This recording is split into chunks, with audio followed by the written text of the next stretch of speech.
নমস্কার, আমি পার্থসারথী মুখোপাধ্যায় আর আপনারা দেখছেন আমার নতুন ইউটিউব চ্যানেল সঙ্গে পার্থসারথী।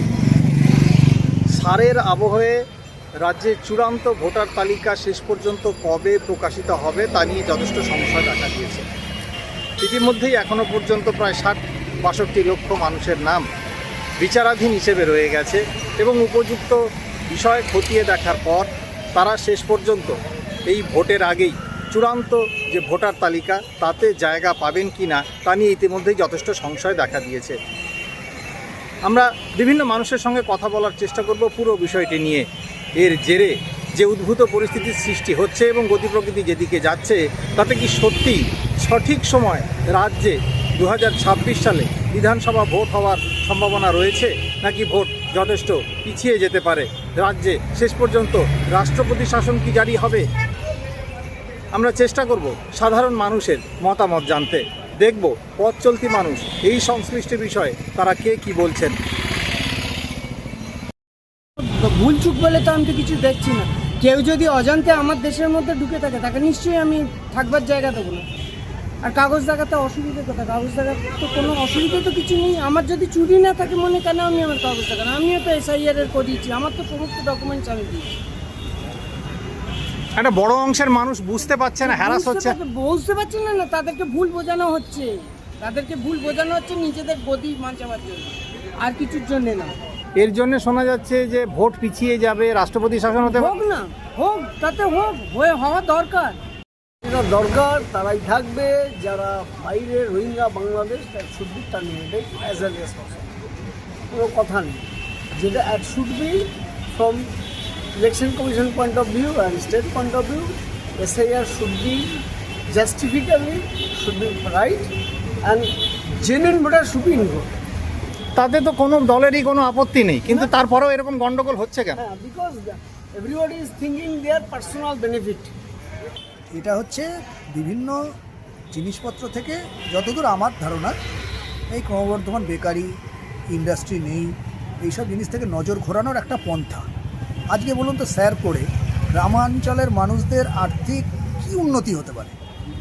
আজকে ভোট হোক, ভোট অবশ্যই হওয়ার দরকার, একটা গণতান্ত্রিক পদ্ধতিতে নির্বাচিত সরকার আসা উচিত, কিন্তু সেটা এই নয় যে সমস্ত কিছুকে পদদলিত করে বাকি সমস্ত ঝামেলাগুলোকে সরিয়ে দিয়ে লোকের মনে একটাই জিনিস, এর জন্য কজন আত্মহত্যা করছে বা কী করছে আমি বলতে পারবো না, বাট কিছু তো একটা এফেক্ট আছে। আজকে একটা লোককে, গরিব লোককে যদি বলা হয় যে আপনি এইটা না করলে আপনার ভারতে থাকা চলবে না, এখন অর্ধশিক্ষিত অশিক্ষিত লোকের সংখ্যা আমাদের দেশে কম নেই, তারা এটাতে প্রভাবিত হচ্ছে, কেউ আত্মহত্যা করছে, কেউ শারীরিকভাবে অসুস্থ হয়ে পড়ছে। তো এগুলো তো কোনোটাই কাম্য নয়। 60 লক্ষ লোকের ভাগ্য নাকি ঝুলছে। তা কী ধরনের নির্বাচন পদ্ধতি যে এতদিন ধরে তারা জানতোই না যে 60 লক্ষ লোক বাইরে থেকে আছে বা তাদের প্রপার ডকুমেন্টস নেই?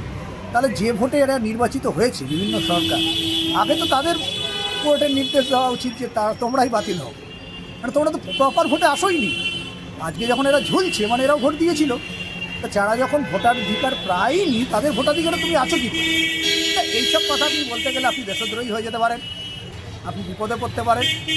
চাইবো যারাই সরকারে আসুক, যেভাবেই আসুক, যেন একটু গরিবের কথা মাথায় রাখে, ছোটো ছোটো বাচ্চাগুলো যারা স্কুলে এখনো পড়তে পারে না তাদের কথা মাথায় রাখে। নির্দিষ্ট রাজনৈতিক দল নিজেদের ফয়দা তোলার জন্য এটাকে করছে, সাধারণ মানুষকে হয়রান করছে। যারা এখানকার আদি লোক তাদেরকে বিভিন্নভাবে হয়রানি করার চেষ্টা করছে। কারণ আজ থেকে 25 বছর আগে কেউ তো জানতো না যে এই ধরনের এই রাজনৈতিক দল ভারতবর্ষে আসবে, এইভাবে মানুষকে হয়রান করবে। এর জেরে, এই সারের জেরে যা শোনা যাচ্ছে যে হয়তো বিধানসভা ভোট পিছিয়েও যেতে পারে।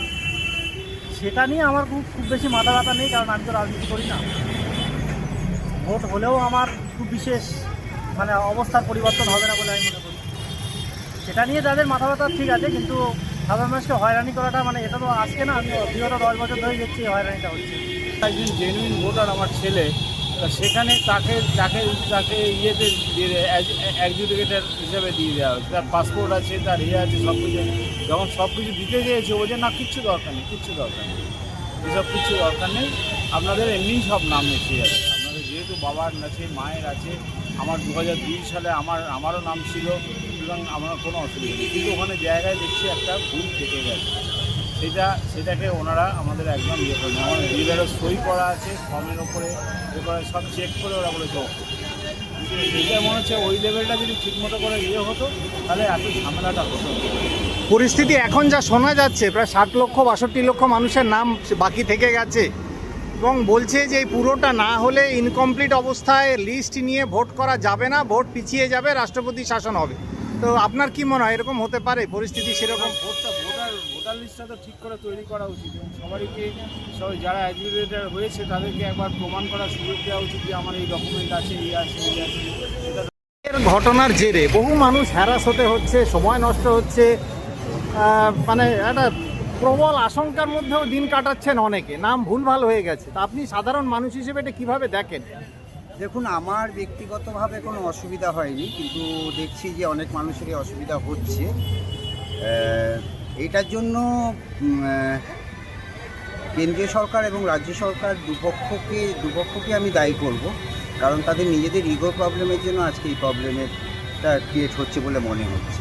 বাঙালিদের নাম নিয়ে প্রচুর সমস্যা হচ্ছে, চট্টোপাধ্যায়, চ্যাটার্জি একেবারে ভুলভাল হয়ে যাচ্ছে, এরকম অজস্র, এবং তাদের নামও কাটা চলে যাচ্ছে। এগুলো কি বলবেন আপনি?